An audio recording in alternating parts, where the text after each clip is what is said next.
One day, you're finishing each other's sentences. The next, you're arguing on who left the lights on again.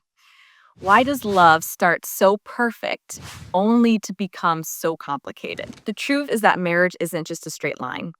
It's a winding road through six key stages that can either break you or bring you closer than ever. You should stay till the end to figure out which stage you're in. And more importantly, what's the tipping point when you know it's over? I'm Jordan Travers, a licensed psychotherapist, and today we're diving into the six stages of marriage.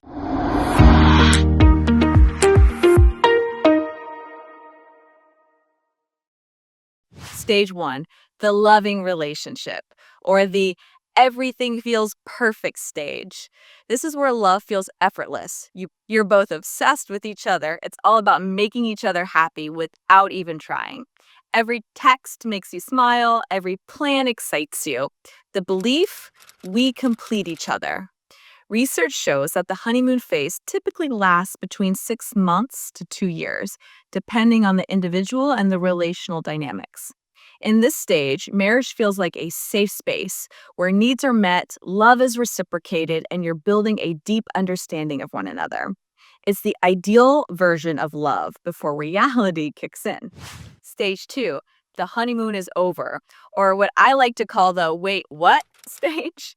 Slowly, imperfections come into focus. They leave dishes in the sink, they forget your birthday, they don't laugh at your jokes the same way anymore.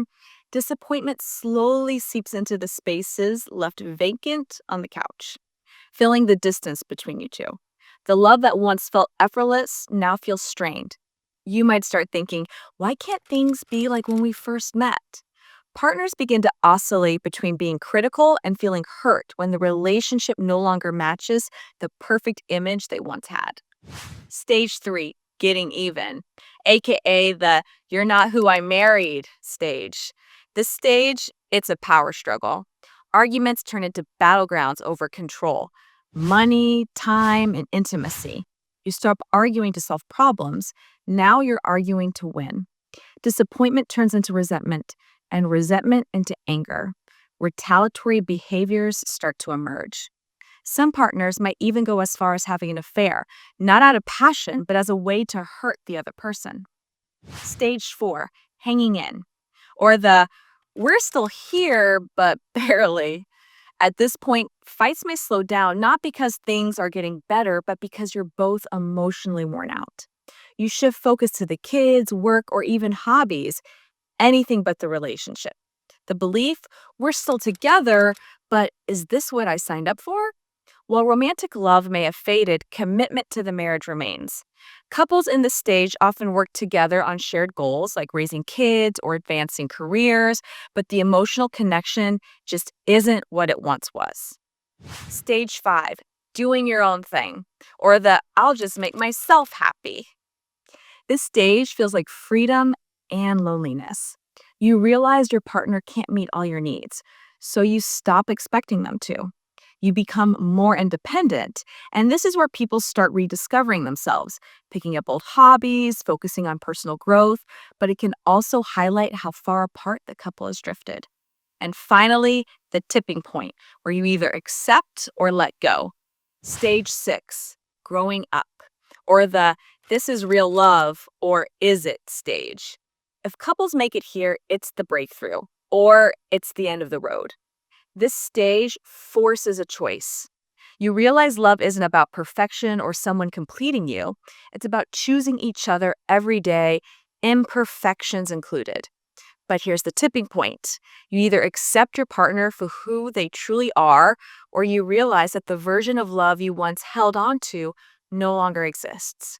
For some, this stage is liberating. You build a deeper, more mature connection based on self-respect, self-awareness, and companionship. Love becomes less about dependency and more about partnership. But for others, this is where the road ends. Growing up means understanding that good enough is real love. It's about accepting your partner as they are, not who you hoped they'd become, and choosing them over and over again. It's not about chasing the perfect version of them. It's about loving the version that's standing right in front of you.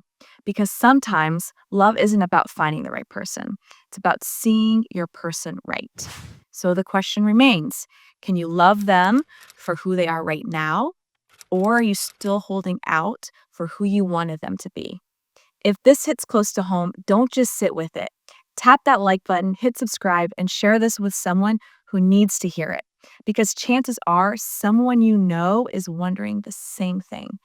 When did it start to fall apart? And now I want to hear from you.